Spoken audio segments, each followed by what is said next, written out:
Hey everyone, it's Tuesday, 8:30 p.m. Pacific time, which means it's time for some more Orange County Soccer Club talk on your favorite podcast, of course, because you're listening or potentially watching us live.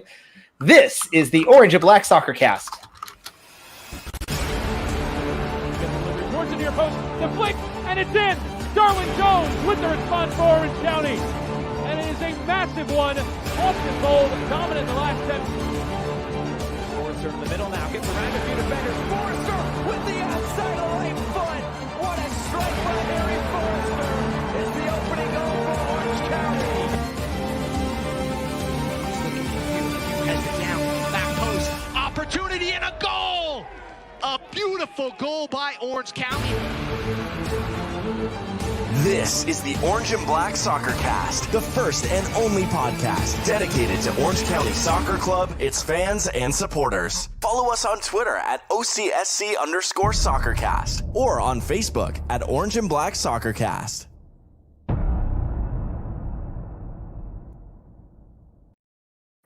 How's it going, Orange County? Welcome to another episode of the Orange and Black Soccer Cast, presented by Roughneck Scarves and Icarus FC. We are the first and only podcast dedicated to Orange County Soccer Club, its fans, and supporters.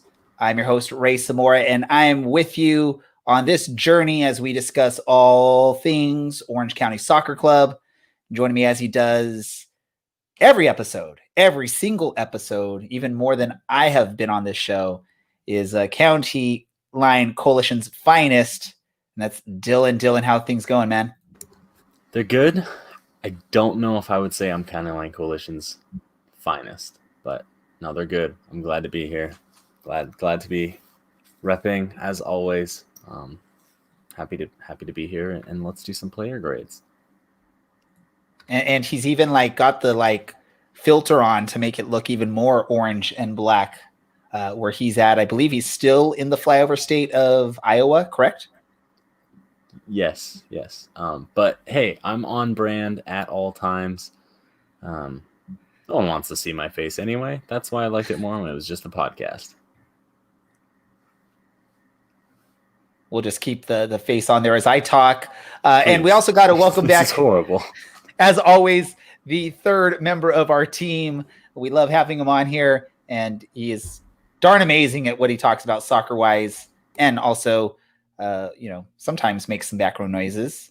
Is Andy back? Noises. No, it's Alan. Oh, hey. Alan in San Diego. Alan, how you doing, man?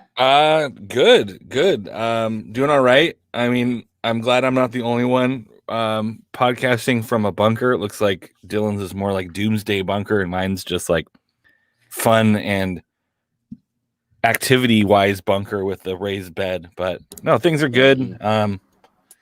Surviving one more week. Let me just make sure people understand really quick, Alan. It's raised bed, not raised bed.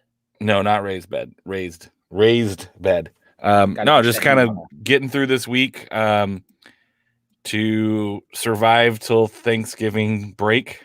Get a little week off of braised bread. Yeah, I'm not even sure. Braided bread? No, we're going the wrong direction. No, just getting ready for Thanksgiving break. Had a nice phone call with my mom today, so things are going well. And a great message on the live stream. If you watch live or if you don't watch live, join us every Tuesday night, 8:30, at least when we're recording. We're going to go on a slight break here in a few weeks. But our good friend Andy, who was on last week, said, "What's up, nerds?"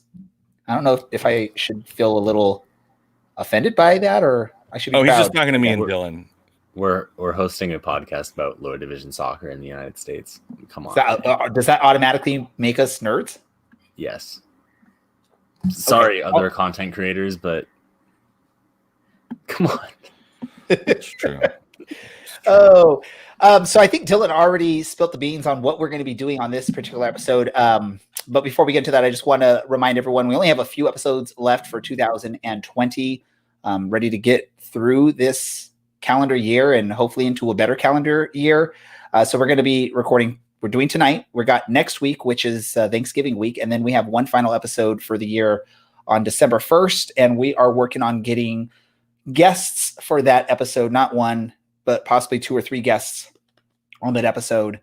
So, pay attention, follow for that, and follow our social media. We might shed some clues onto who we're planning on bringing on for that last episode of 2020. And then we'll take a little holiday break as we do every holiday season, December, January time, and join back together sometime in like February-ish time. We'll figure it out.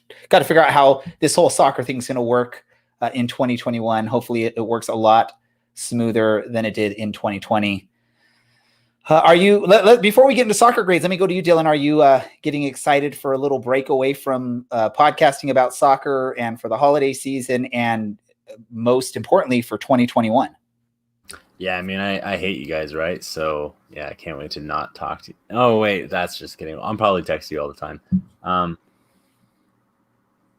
This has been a weird year. I know last year around this time I was pretty well kind of over it. 2018, even this time, I was like, I want to break and just kind of do non-soccer things for a little bit. But with the stop and start nature of this year and just the insanity that's been 2020, this was kind of one of the only grounding things, even if it ended up being pretty disappointing.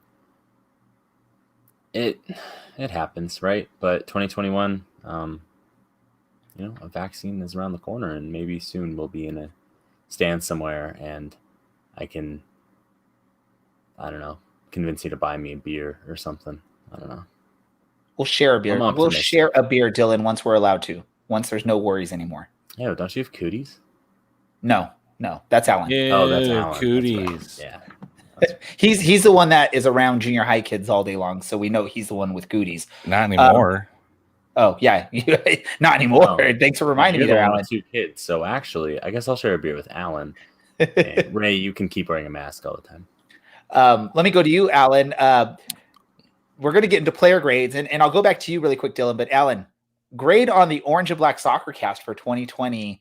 We did our best to keep things going. There were a lot of soccer-related podcasts and friends of ours that took breaks multiple times throughout this year just because of how horrible it was.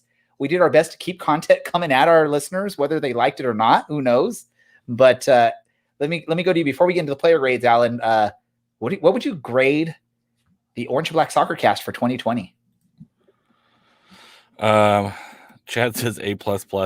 Clearly, he only listens to like the first 10 minutes. That's usually like our best, and then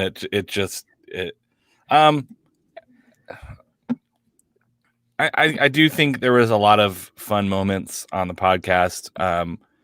Chad definitely hooked it up with more guests than we typically get, which is really nice to be able to have those moments where you get to break down games or you get to talk about what's happening on the pitch in a way that we can never experience. And we had quite a few really good interviews this year that were enjoyable, that didn't involve people roasting me on the podcast either. So I thought this year was better, even better than last year. Andy says a B+. I think it's fair. I thought it went pretty well. It was that once you start, and then it was that lull in the middle of what are we doing? And a lot of Taylor Twellman, what are we doing here? I thought it was a solid year for our growth, and I thought we got better at interviews, and we have a lot of vegetables to go make. Seeds get degrees. Yes, they do.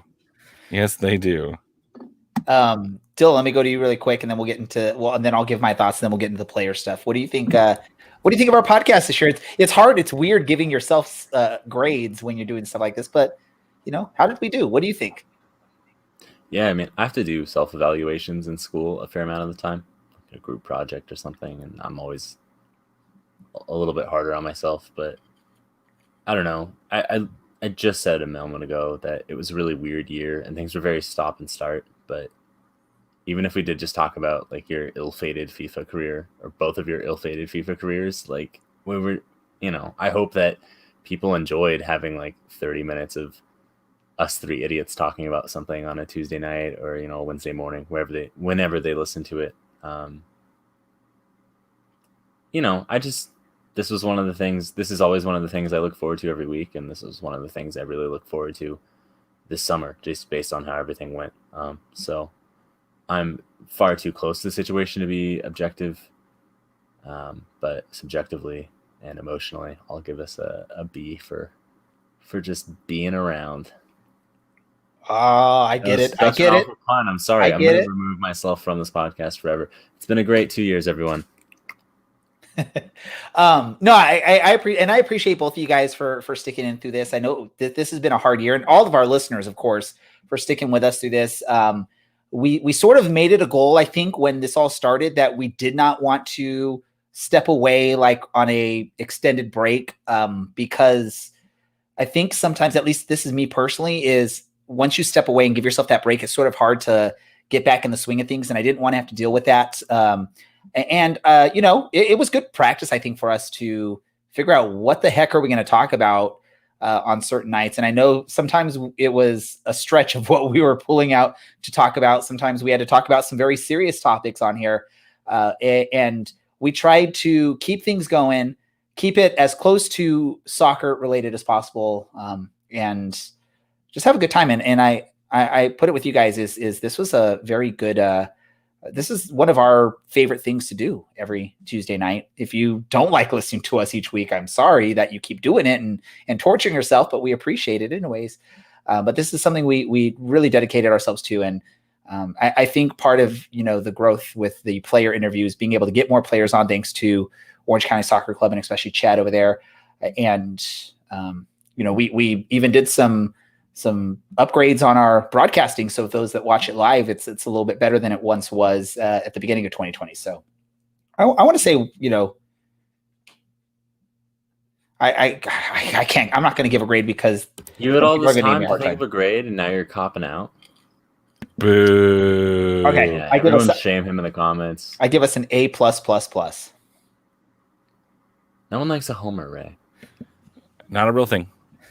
The plus. Let's get into some player grades now. So what we're going to do is today, and then our next episode next week, we're going to basically wrap up all of our player grading. And then if there's time left over next week, we'll figure out how to fill out that time. Like I said, plan on December 1st on joining us for some crazy, or not crazy, but some good interviews. We're hoping to get a couple, maybe even 3 if we can make it work. So I'm going to go to Dylan because I don't have the list up quite yet. I'm going to let Dylan sort of continue running this player grade discussion. He did such a great job with it when we got it started, I believe a couple weeks ago. So let's let him keep it going. What do you got, Dylan? Okay, I don't know if I would say great job or anything, but we did make it through some of the players who only played a few times this season. The last one we talked about was Thomas Enevoldsen, who played in 1 match and fathered 1 child, though I guess technically doing the math, he did that last season. He received a B for baby from Alan, which I think is a fair grade. Hope he's doing well. But we're going to talk about some people that featured a little bit more. Only one of these people played less than 50% of the season. So now we actually kind of have to give grades. But we'll start off with Harry Forrester, who I think we all did not give a good grade last year. Well, I don't know about this year, but Alan, since I'm looking at your grade, by all means. I thought, I think we were a little bit disappointed that he came back this year with how last season ended. But he seemed, that first match, he seemed like he was approaching the season with a little bit more seriousness and a little bit more of a focused drive. And I think I was hopeful that Harry Forrester would have a good season. Unfortunately, due to some injury issues, he only featured later in the season and did fine. Nothing super outstanding, but also nothing terrible either. I gave him a C, kind of average. So that's where I am with Harry Forrester. Good that he was able to get healthy again. You never want to see a player hurt. So I'm glad he was able to get into a couple games, but nothing spectacular. I think that's pretty fair. I also gave him a C. He really didn't play, but I don't fault him for getting any injury. The ground here in Southern California is awful, It happens constantly. I mean, we lost 2 players last year to knee injuries halfway through the year. But I do have to say he showed up fit this year, which is not something we could say in 2019. He said at the beginning of the year that he realized he was really off the mark last year, and not particularly professional, and that he was going to rectify that. And I think, his mindset was there. If he had played more and made the impact that we know he's capable of making at this level, he would have gotten a higher grade, but I have to give him a C too. I would imagine maybe he comes back again. He and Rob have a good partnership, and it seems that, I don't know, he's matured a lot for being a guy that's already well into adulthood, but much higher marks for me. Ray, I mean, I can see your grade, but by all means, give us your rationale behind it. You want to hear my voice on it. You don't want to just read the grade out loud. And I do want to say this, anyone that is watching or listening to this live, you can share your grades on these players as we discuss. And if you do, we'll share them on the stream, and we'll potentially mention it, unless it's just a crazy weird grade, then we might not do so. But we feature your crazy weird grades. Come on. Whatever you want. My grades are spot on. My grades are spot on, Dylan. I'm going to do this. I'm going to go a little bit, be a little bit nicer to Harry Forrester than the two of you are. I'm going to give him a C+ on this season. And I know if you've listened to my grades this season, this might seem a little weird, but stick with me on this. Like Dylan mentioned, he came into the season actually ready to perform and contribute to Orange County Soccer Club for 2020. Unlike what we saw in 2019, he came in a little bit maybe not ready for the season. And I think there was some good expectations what we were going to get out of him. Unfortunately, a knee injury, like Dylan said, it was an unfortunate knee injury. It wasn't something where he's milking an injury not to get playing time. And the reason we know that is he could have easily taken the rest of the season off and not even tried to get himself back into shape, back into fitness to be able to feature on the team. But he made his way back, and we actually got to see him at the end of the season there, which I was actually very surprised when I saw the name of Harry Forrester coming into a match in 2020 after the injury. I expected him to just sort of toss the season aside and say, hey, I was hurt, couldn't help it. So I had to give him that extra little bit of higher grade, that plus on there, because he showed that he was at least trying to get out there and trying to contribute with Orange County, even though it didn't quite go the way that either he or any of us fans were hoping at the beginning of the season. So C+. That's beautiful. I love that.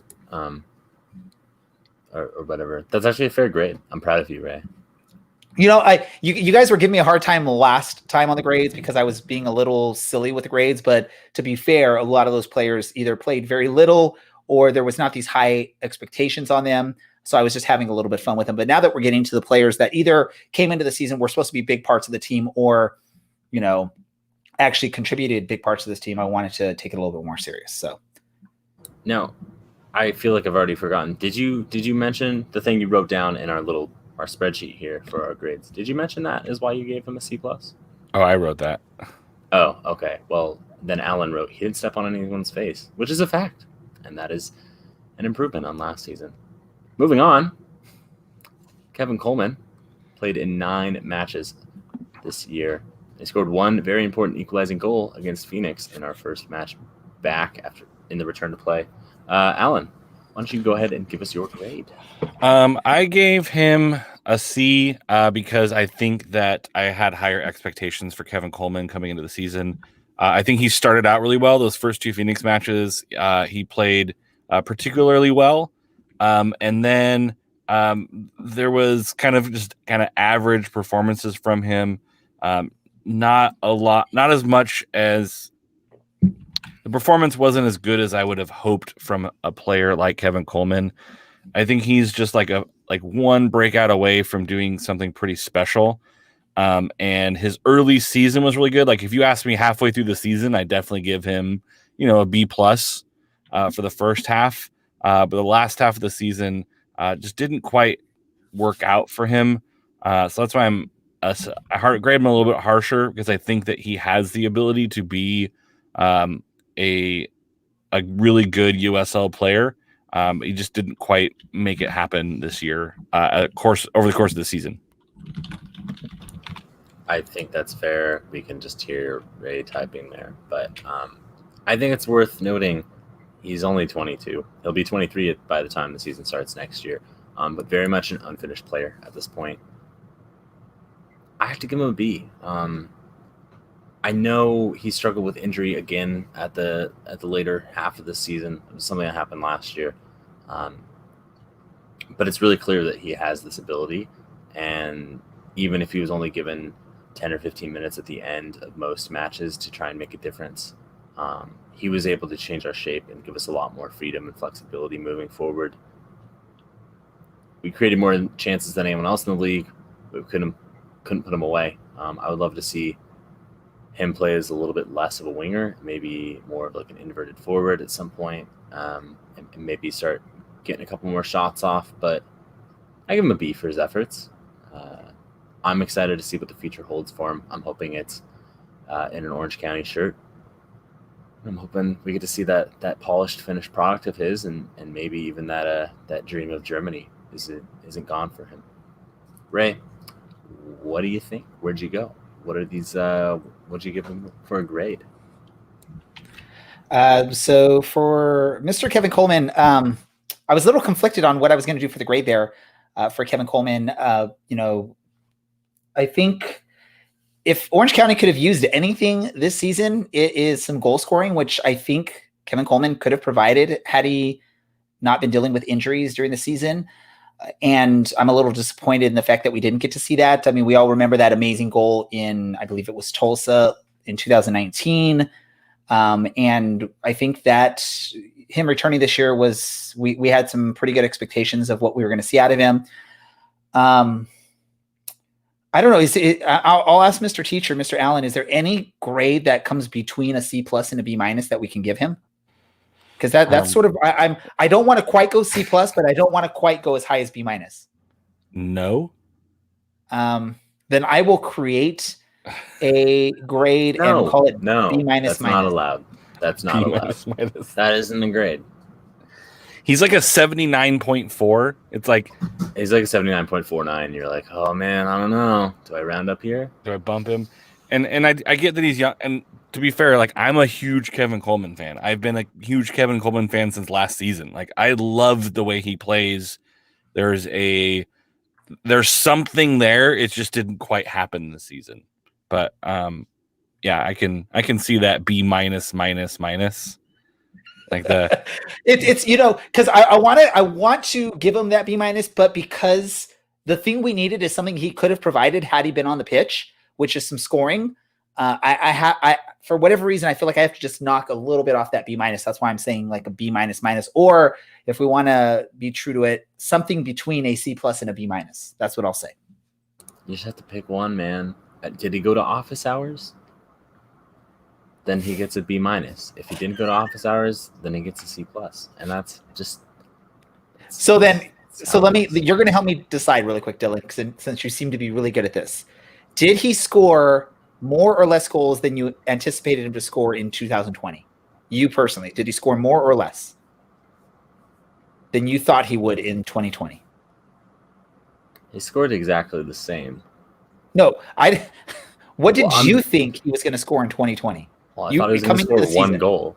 So coming into the season, you thought one goal. Do you believe that, Alan? Do you believe that he came in thinking it was going to be one goal from Kevin Coleman? Well, are we talking like March? Are we talking July? Because those are two very different answers. I'm talking about coming into 2020. Oh, in March? Yeah. Then he didn't come to office hours. But if you consider the reality of the situation, like the fact Thomas Enevoldsen didn't play for us at all, he didn't get knocked there, then what do you want me to say here? That he doesn't deserve a good grade? Like, you're trying to make you're forcing me to pick a grade. I can't be this.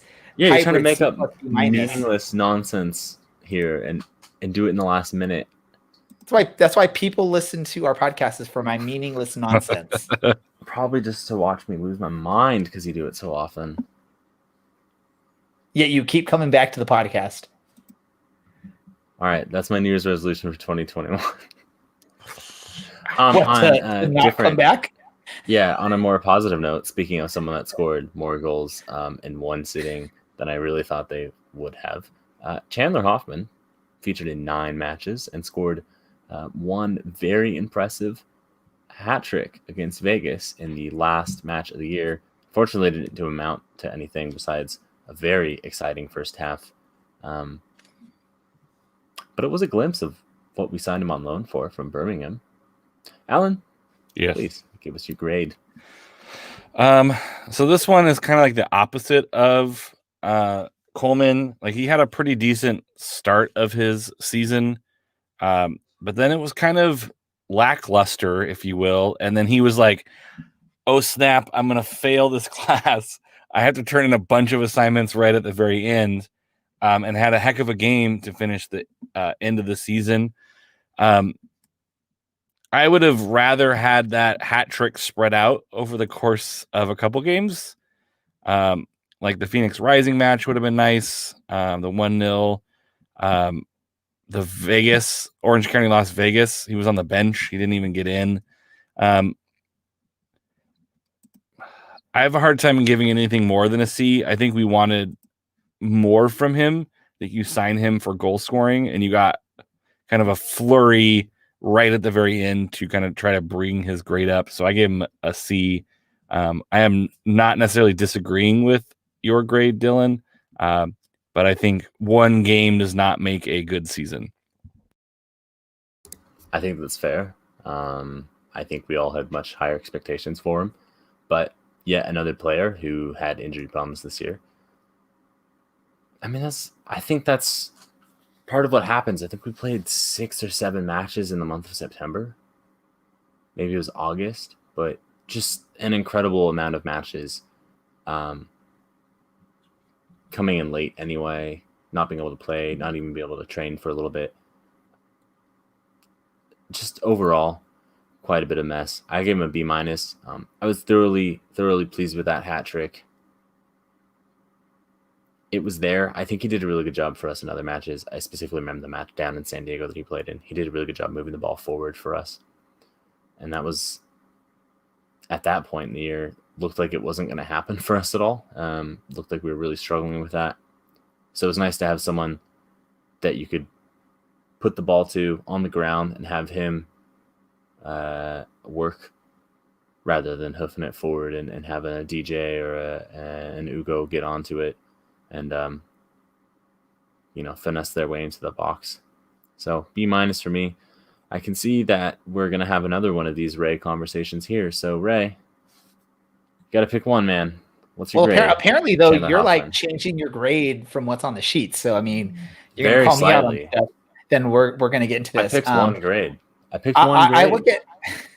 I agree with both what both of you said, and Alan, especially Alan, said it's similar to the Kevin Coleman scenario, except it's reversed, right? It's Kevin Coleman did pretty good at the beginning of the season and then tailed off because of injuries and whatnot, and it's vice versa for Mr. Chandler Hoffman, where he didn't really feature much early on. He came to the club a little bit later than most of the other players, but finished the season strong. And a lot of my grade is going to be based on, what have you done for us lately? And he had a hat trick in the final match. And the fact that it was like a meaningless match for Orange County, he could have just gone out there and collected a check and gone back to Birmingham, but came out and put out his best performance, at least goal wise for the club. So I'm torn between the same thing with Kevin Coleman, the C+/B- aspect of it. But I think I have to agree with you, Dylan. It's a B- because of what he did at the end of the season there in that final match and get the hat trick, which I don't think any of us anticipated. Especially, I think we were talking about it and we talked about it on this podcast. It was like in the span of like 18 minutes, he got a hat trick, which is pretty darn amazing from any level of soccer. To get a hat trick rather quickly like that is pretty darn cool. So he gets a little bump from me on that because of that grade or because of that performance. I mean, you do have to count the minutes he played before he started scoring, but yes, I believe it was either 24 or 27 minutes in total. But yeah, it was an impressive amount of goals in a short spread of time. And I think the thing that is definitely pushing my grade a little bit further or a little bit higher, that is the fact that he finally gave us something to be excited about after like 2 weeks of just abject misery in Orange County games and all over the league, or at least the Western Conference. It was like, this is insane. This season couldn't have any more bad news. And then it was like, okay, finally, just like something weird and fun, and we're benefiting from it. So, ending the season on a high note is worthwhile. Someone who did not end the season on a high note, at least. Well, let me really quick, Dylan, before you move on okay. really quick. I just want to say one last comment about Chandler, because you said, well, we have to count those first 20 something minutes before he went on that nice run, but that like 18-minute run is sort of like playing, like me playing against Alan in FIFA. You just it's going okay for a while, and then all of a sudden I just decided to take it seriously and score like 3 goals in the span of like a minute, and then Alan's like throwing his controller through the TV and rage quitting on the game because he's upset about it. I have never rage quitted. That wasn't Alan. That was is that a word? A broken hand. You were just absolutely hammering him. Yes, that did happen. I remember that. That guy quit like in the 60th or 70th minute of my EUSL match, and then he messaged me saying, "Oh, it's because my hand's broken." Yeah, that was a weird one. I had to just bring up FIFA just for the heck of it, because we talked about FIFA earlier this year. Gladly take my lumps in FIFA. You did. Hey, I will say this: whenever I play that game, I can be down like 8-0. I do not quit the game. I will play to the end. All right. Well, anyway, maybe not speaking of playing to the end, because this player didn't, I think, finish any. Maybe he did. I think he actually did play a full 90. Kobe Henry, 4 matches played, 2 against Vegas, throwing a very, very young man into the fire, in both a meteorological, whatever. I'm going to quit while I'm ahead. I've spent too much time with Ray, and I can no longer speak, both in a weather sense and a sink or swim, kid. Go for it. Kobe Henry, 4 matches played. Alan, give us your thoughts. Yeah, I know he's a young chap, but if there's one thing that Richard Chaplow has told us, is that 16 is not too young to talk about being professional, right? And rising to that challenge. I think he had a good game.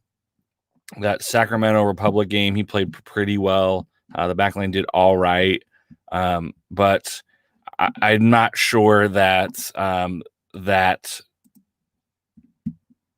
he's done cooking in the oven, if you will. I thought he got put into some pretty tough situations. I think with like midfield, you can kind of hide a little bit, but if you're a center back, you're going to get spotlights on you pretty heavily, because you are that last line of defense before your goalkeeper.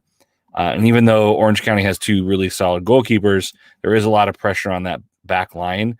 And we saw what happens when that back line doesn't perform well. The team doesn't perform well. I gave him a C-.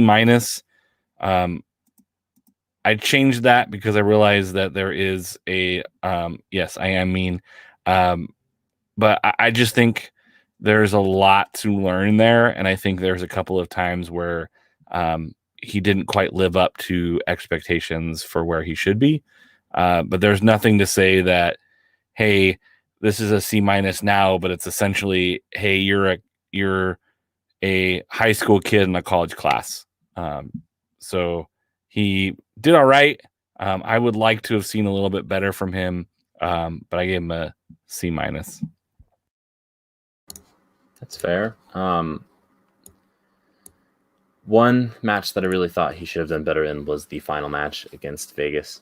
He was caught out quite a few times in that one. Again, there was nothing to play for in that match, and he is extremely young, so you're going to have inconsistencies there. Overall, you can tell he's a quality player.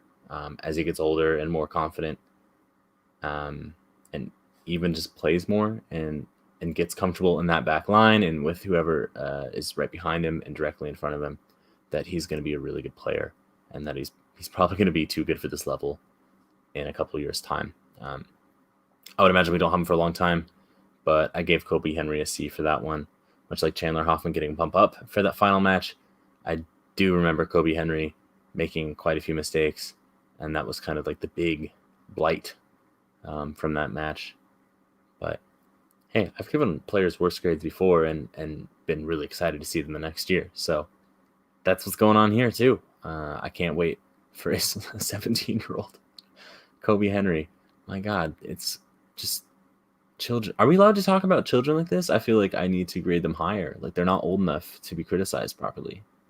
They're like precious, perfect. They're professionals. They can be critiqued. You're probably right, but they are precious and perfect children that have never made mistakes and will never make mistakes. To me, except for the said mistakes I just mentioned. Ray, what is your grade for this one?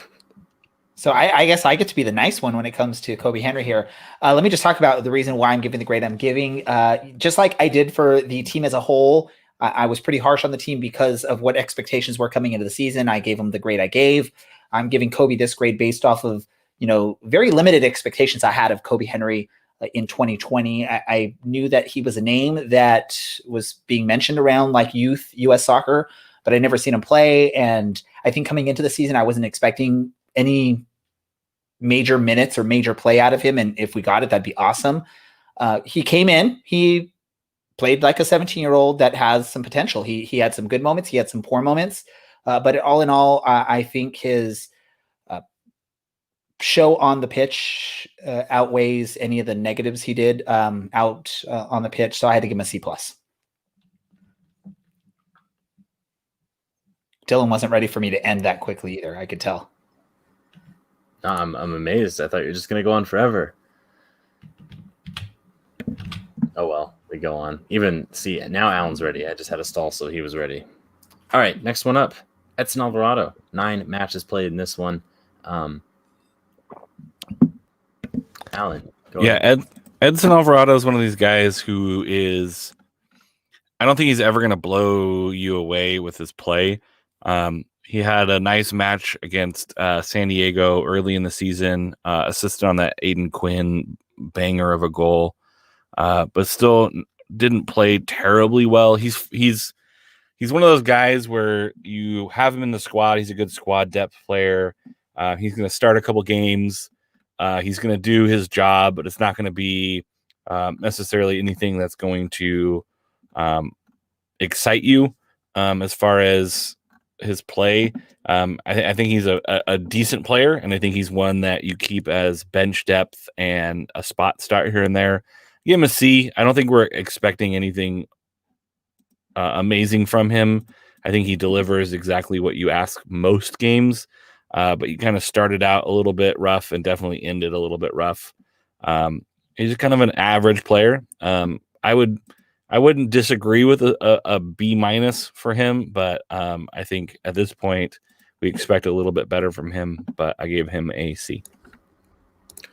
I have to agree with you there, Alan. He's a great bench player. He's really good for that depth. Throw him on for half an hour. Throw him on for 20 minutes. As long as you're not asking him to do a ton of defending, he's going to be really valuable because he just manages to kind of like find himself in positions where he can like work on a guy or pick up the ball in a dangerous position and lay it off to a guy like Aiden Quinn who's going to smash it home.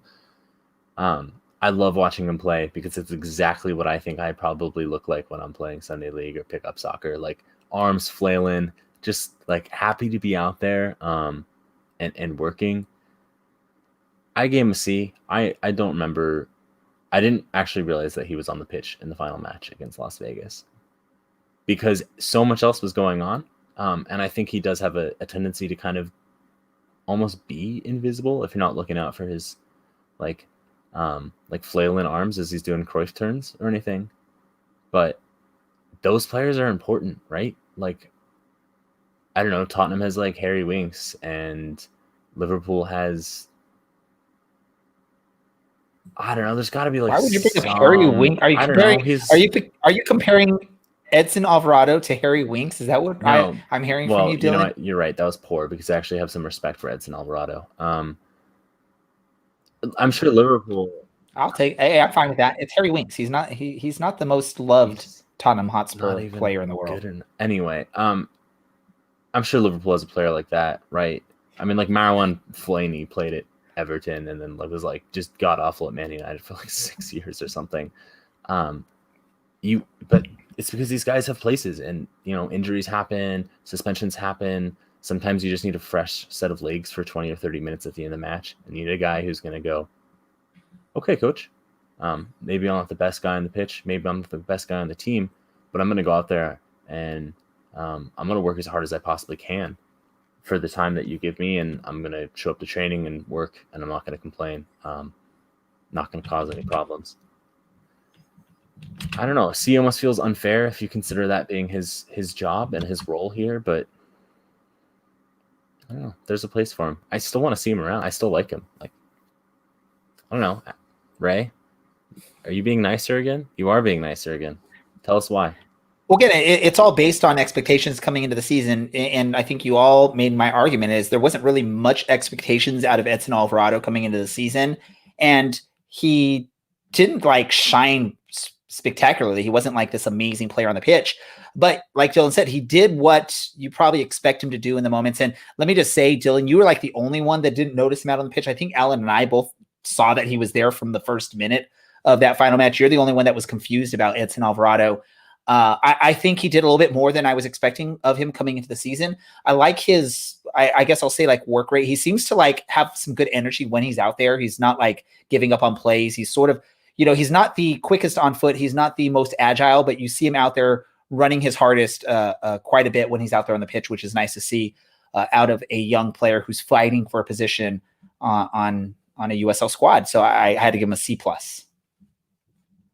Short, succinct. I think we all kind of agree. Just it warms my heart to watch him play because I know that is exactly what I look like every time. Can we just confirm this though, Dylan? You're not actually out there playing weekend league right now. God, no. During COVID. I just want to make sure because you're talking about it's this is what you look like out there playing weekend league. I just want to make sure our listeners know you're not doing that right this moment. This was in the past when you were allowed to do so. No, I'm a responsible person. I'm not out to get anyone else sick or, add to the horrific, widespread, and uncontrolled spread of COVID at the moment. No, I haven't played in 10 months. That hurts to say. That really hurts my soul. Oh, well, you know what else hurts my soul? Aaron Cervantes leaving. But guess who we get to grade now? Aaron Cervantes. Alan, go. Yes. I'm going to give him a B. I think I would have liked to see him try to push Frederick Dew a little bit more, but I think it's hard with someone who had the season that Frederick Dew had to get more starts than he did. He always plays well. I think he's going to learn a lot and get a lot better over there in Scotland. I am sad to see him go because that means I have to figure out how to watch Rangers on the television more often to keep an eye on him if and when he plays and when he plays. I'm going to give him a B. Pretty good season. Maybe not as automatic as he was last year. I thought he had a really good season last year, but ultimately I think he came up big when he needed to come up big. He had some really nice saves like he always does, and he did a good job. So I'm going to give him a B. Okay. I see it. I'm going to give him a B as well. I think he wasn't as polished as he was in 2019. Not so much down to hunger, I don't think. I don't think he got his head turned. I figured he knew a transfer was coming. He had turned 18 in the spring. Even with COVID, someone was going to come calling. It was going to be in Europe when they announced Rangers, especially after he trained. It was only a matter of time. I was glad he got to see out the entire season with us. I was worried he was going to end up leaving in July or August. Ray made some nice art that if you're watching, you can see. I'm going to give him a B.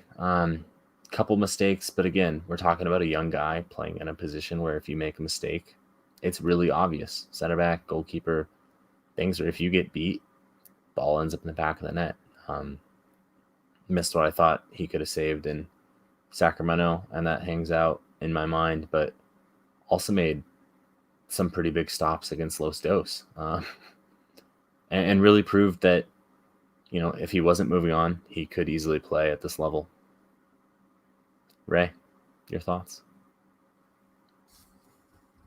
Honestly, I agree with both of you on this. I love your grade, each of you, with the B grade. It's pretty spot on based on his performance this year. I had to just give him a slight tick up because he turned his USL career up to this point, including this past season, into a new opportunity out in Europe with Rangers. So I gave him a B plus on that because of that. I think he's going to do pretty good out there. It's going to be a good experience for him. And whether or not he makes it as a regular in Europe as a goalkeeper, it's going to be a good opportunity for him to grow out there and potentially return not only to stateside, maybe USL or MLS to further his career, but he will also be able to potentially fight for a spot there in the U.S. men's national team in the near future, which is pretty awesome. And Rangers is a great place to go to take those next steps, because he's going to definitely learn something there and grow as a player. And so I give him a B plus.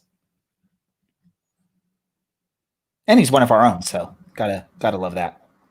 He is one of our own. I'll miss that chant. It was very simple, not at all original, but I mean, how cool is it to see a kid that's, well, he was our youngest ever signing when he signed with us, and watching him just ride the bench. Really, he didn't even dress at all in 2018 and show up in 2019 and really make a name for himself in the league and earn an international call-up. And granted, he didn't appear in the U17 World Cup, but you look at the guys that he sat behind there, playing in Fulham, playing then with Chicago Fire, but now I believe with Leicester City. Aaron belongs in Europe with that crop of goalkeepers. And I mean, if he keeps working hard, we had him on a couple months ago, and it's a name that we will not, that will not go away. We're going to continue to hear his name in the soccer world. And we definitely, as the Orange Black Soccer Cast, we're going to follow his career going forward, and maybe be able to provide updates on where he and some of these other players that started with us or played with us and see where they're at now. That's definitely something I'm working on for 2021, of having like a look back at former players and potentially even seeing if we can get some of them on the show to find out where their career has gone after leaving Orange County, which is pretty cool. Ooh. Speaking of players, oh no, Alan. Yes, say something. I was ready to move on to Cammy Palmer. Yeah, speaking of players that I would love to know where they're playing or would love to see back. Cammy Palmer, 13 matches played, one incredible banger that is up for goal of the year. If you haven't yet done so, go vote for Cammy Palmer for goal of the year, because chef's kiss, absolute banger of a goal. Canadian-born Northern Irishman playing for a Scottish team in Southern California. I don't know. I love it. Alan, give us your grade. I gave him a B. I thought he had moments of brilliance that really showed what kind of talent he can have, what kind of talent he has, and the ability he's going to have on the pitch. I think USL is going to be a brief stop for him. He's going to find some success in some higher leagues. But I think there was also some moments of frustration where it showed a little bit of his youth with some inconsistent play over the course of the season. So I couldn't quite give him an A. I kind of wanted to I was going back and forth depending on which game you watch and pay attention to with him. There was definitely, again, some moments of brilliance, but also some frustration with him not living up to that potential. So I gave him a B, but probably more like a B plus A minus ish, like an 89.2. Oh man, sometimes you just got to do that extra little bit of work. I mean, I would know. I'm that like Chandler Hoffman type. That's like, oh, there's a week left. Time to turn all his assignments I didn't do. No, that's who I used to be. I'm a better man now. I gave Cammy an A. I didn't expect that he was going to see the pitch at all this season, given the guys that were in front of him. Just trying to imagine how he fit into a team that had, Danny Chrysostomo, Thomasina Voltson, Aiden Quinn, Harry Forrester, Seth Kasipli. Where does he fit into that kind of midfield? injuries, COVID, Enevoldsen's partner having a baby and him moving to Denmark for it. Cammy comes in, and I know that every once in a while he'd pick up a card that was just pointless, and he was like trying to, wrestle guys to the ground for a ball, but I loved that hunger. And, he might be a wee lad, but he was fighting as hard as he could to prove that he belongs, that he deserves to play against men, and that he is one. And, I didn't expect a guy that plays that deep in the field. I mean, just ahead of Aiden, but to score as many goals as he did. He's another unfinished product, and we'll probably not get to see that finished product here, but he did keep us in contention for a lot longer than we otherwise would have been. Ray, your thoughts? I have to unmute yourself, Ray. I know. I was on another page real quick, just looking at something. Ray wasn't ready. Yes. I was ignoring you, Dylan. I wasn't even paying attention to what you said. God, so I think we're talking about we're talking about who? Cammy Palmer. I actually was paying attention. I feel let me look at your grades really quick again, gentlemen. I think Dylan, I'm closer to you on the grade, but I think you were slightly too nice because I think there were a few instances out of Cammy that you even mentioned it, where he's maybe picking up a unnecessary card out there, which I love the aggressiveness, but when it happens multiple times, that's where you have to worry about the concern there. He did have that one amazing goal, which is up for goal of the season. But there were also plenty of times where he looked a little bit out of his depth out there on the pitch. Nothing against him because he is a younger player, but I think maybe because he's coming from Rangers, I'm expecting a little bit more out of him because no knock on Orange County, but Rangers have one of the top academies probably in the world, definitely in Europe, for developing these players. And I know watching part one of the docuseries between Rangers and OCUC, like what they are doing out there with their youth teams out there. So I was expecting him to feature. I wasn't expecting, I wasn't like you, Dylan, where I was like shocked that he's actually doing something out there. But I went with an A- for him because he definitely performed pretty well. He did, for the most part, better than my expectations coming into the season, but there was a few hiccups in there, so I couldn't quite go to an A. That's fair. While you were talking, I looked up where he went. Didn't realize he'd signed another loan. He's at Clyde FC, which play in Scottish League One, which is the third division.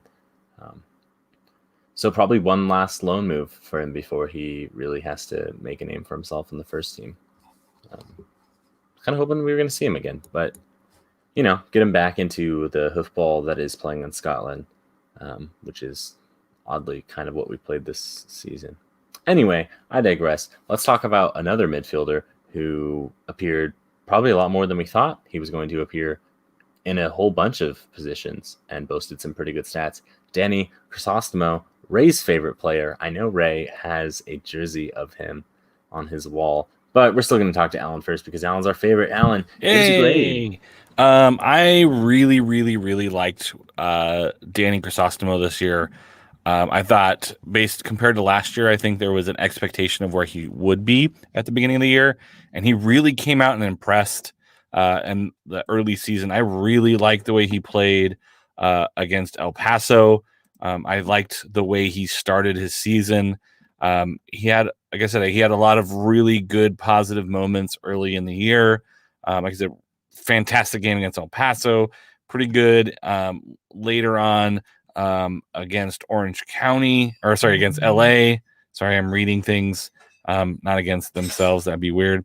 I think he is coming along very nicely.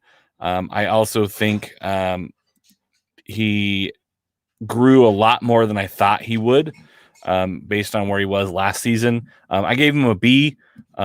Really good development. I think he's just like one more step away from making that really big jump to that A type player. I think he's almost there. I really like the way he played.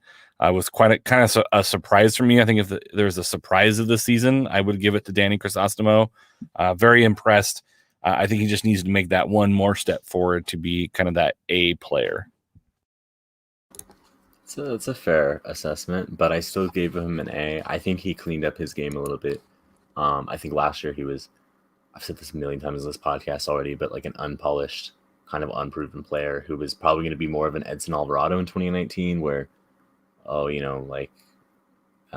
Christian Duke has picked up a suspension or like a knock or something. We just need some fresh legs. Go ahead and come on. And he was thrust in the spotlight, and we realized he's a good USL player. He belongs on this team, and he can do a job on this team week in, week out. And he did it again. 15 matches played, and he cleaned it up. He wasn't missing games because he was like picking up kind of dumb yellow cards in the first half of matches like he was in 2019. He really grew into his role and grew into the level that was asked of him for a second year in a row, which is just great. So I give him an A. I don't know what Alan's doing, but hopefully it's like... Oh, Sarah needs her phone charger. Oh, I see. Yeah. Well, we're all running low on battery because it is late, and we are going to run long for a second week in a row. So, Ray, quickly give us your thoughts on Danny Crisostomo, your favorite player. You have to unmute yourself. You're like a boomer because you don't know how to mute yourself. He just said Alan was absolutely right. He's handsome. Alan was absolutely right. That's exactly. How did you know, Alan? No, I was just saying, Dylan, it's hard to maintain a pace of a show and make us stay on time, right? Yeah, why would you let me? Especially when people go off topic and start talking about random things like this. Yeah, when they start talking about how they want to give someone 2 grades. They're clearly not a teacher. So keep it short and sweet on Danny Crisostomo. I had some pretty decent expectations coming to the season. Everyone knows, well, not everyone, but most people know that at the fan preseason, like sort of get together for season ticket holders and supporters and whatnot, I bid on his game worn jersey or autographed jersey or whatever it was. So I do have that jersey. I'm going to find a way to get it up on the wall here behind us for the show for next season or for next year or whatever we're calling it. But I went with a B+ for Danny. I feel like he was solid out there. He did what was expected of him. He didn't like go beyond the expectations many times. He just was a solid piece out there on the field for Orange County. I think really we could have not asked for any more out of him. I mean, he did a really good job out there, and I think a B+ is a deserved grade. Fair enough. One last grade for tonight. Another player that I don't think... Two last grades for tonight. I think we're just going to do one. We're already almost at the hour mark. We'll be at the hour mark by the time we're done with those. Danny Finlayson, center back, converted into a right back, and then managed to play a whole bunch, and did really well. Says Alan. Alan, please stop. And give us your grade. I gave him a B. I thought that there was some really nice moments from him. There was actually a really couple fun moments in that last San Diego match where you could tell that Rob Kiernan was really kind of riding him and helping him be better. Unlike some of our other grades, I thought he started the year really well and then kind of had this like dip of form in the middle. And then perform quite well at times at the end. He definitely had some moments of greatness, and I like the way he played. And I know that he's going to have some potential there as far as some professional career of his. But I gave him a B. I didn't think he was quite an A player. He had a couple, like I said, he had a couple really rough moments in the middle of the season. So probably like a B+. Okay, fair. Andy pointed out that fantastic 2-game series against Phoenix, which I think was great because this kid comes out of nowhere. He's playing out of position against one of the best teams in the league, a team that ultimately made the USL final, were favorites to win the league, and just suddenly took one of the league's best players and put him in his pocket for 90 minutes. and then came back the next week and I don't know, frustrated Santi Moir quite a bit and helped wind him up. Or I'm not exactly sure what happened, but Danny came in and did an excellent job. I didn't hear any complaints about him. He seemed thrilled to be here, thrilled to just put his head down and work.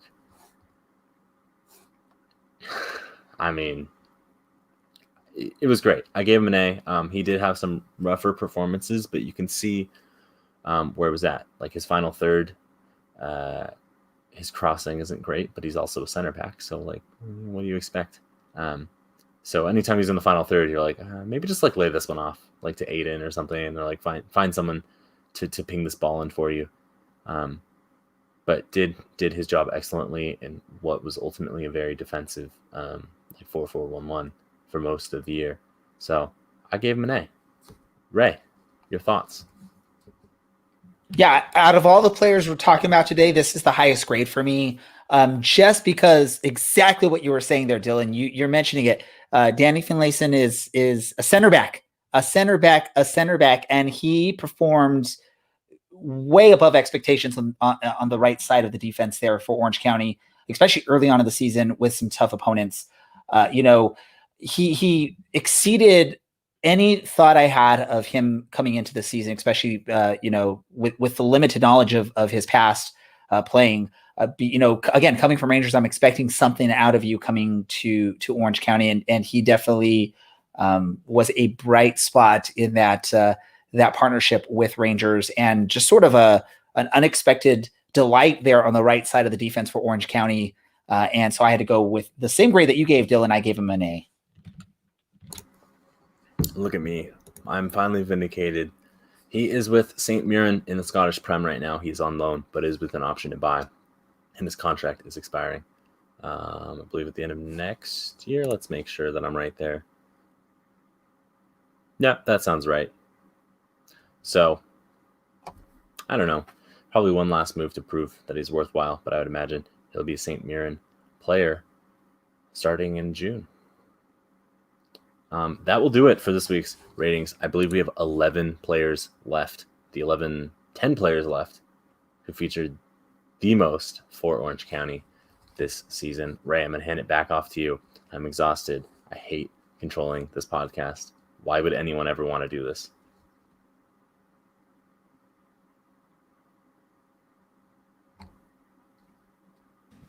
Is he gone? Great content. This is great podcast content. Is he frozen? Oh, he's gone. He's frozen. Look at that. All right. Well, let it go. I guess I don't get the option to just kind of dip out really quick and let Ray take care of everything. What's your random thought, Dylan? What are we reading this week? Well, no, because we always go to you first. So it's time for our final and our favorite section, random thoughts. So, Alan, what is your random thought? Something that's been going around a little bit on the Twitter machines is with the everyone moving kind of back to purple. Make sure you're thinking about your small businesses in your community and reaching out and supporting them any way you can. Big box stores, yes, they employ people and they need their jobs as well. But small businesses are really struggling right now. So if you're able to find one or two to support each week, get out there in your communities and make sure we're supporting those small businesses that are integral to our communities. So that is my random thought of the week. I love it. Ray is back. Ray, what's your random thought? I am. I just wanted to make you work a little bit longer there. Alan's sort of stealing a random thought of mine. So yeah, I'll just say support local businesses and stay safe out there. Listen to what scientists are saying to help protect other people by wearing a mask when you're out in public, and avoid large gatherings, especially now that we're hitting the time of the year where people like to gather the most. If you are going to meet up with friends or family during this time of the year, make sure you find a way to do it where you can stay safely distanced outdoors, preferably. So, yeah, go for it, Dylan. Responsible. I like it. It's probably the time you guys should just probably stop going outside. Really, I don't know. We're like this close, right? The light is at the end of the tunnel. With 2 successful vaccines coming out, but we don't need to make this any worse. This is going to be a very, very dark winter. So very dry winter because I believe it is an El Nino. But I'm not a meteorologist, which is a word I can now say 30 minutes later. Winter is coming. Winter is coming. I've never seen the show, but I have seen a lot of memes. What was I saying? Oh yeah, I am not a meteorologist, but I am someone that enjoys reading. So you can read a 7-line poem titled "An Old Woman's Painting" by Lynn Emanuel. That's Lynnemanuel. Short, it's sweet. You can go on with your day and do whatever it is you have to do. Yeah, I mean, for everyone that is, well, I guess I'll waste a little bit more time. I hope Alan's ready at the end of this monologue. But for everyone that's joined us, thank you so much for joining us on another Tuesday night. We only have a couple more episodes, and we have one very, very special guest that is coming on. We're thrilled to have that episode coming up. In the meantime, you can rate us on Podchaser. You can just go to podchaser.com/OCSC_, excuse me, podchaser.com/OCSC Does not read. podcast. Dylan does not know how to read. I like to, but I can't read or speak.